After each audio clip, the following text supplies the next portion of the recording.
Deməli, Kızlar qızlar gəldi. yığışdıq. Gəldi qızlarımız. Ayten. Gedirik Novxanıya. Gedirik. Bizi hara? Novxanı. Novxanıya. Bizi yaxşı yol.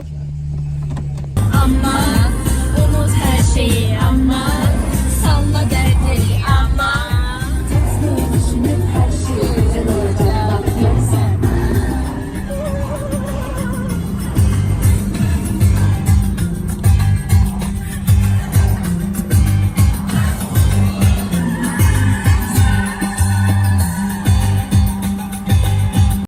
Hal-hazırda Novxanıdayıq.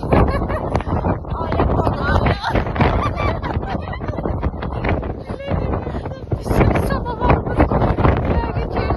Eve gidip bir hayatta devam edelim. Novxanı maceramız bura qədərmiş. Burada bir dəfə samavar qaynadım. Yaxında şahmatlar küləkdə bir ayağımız bir batalım.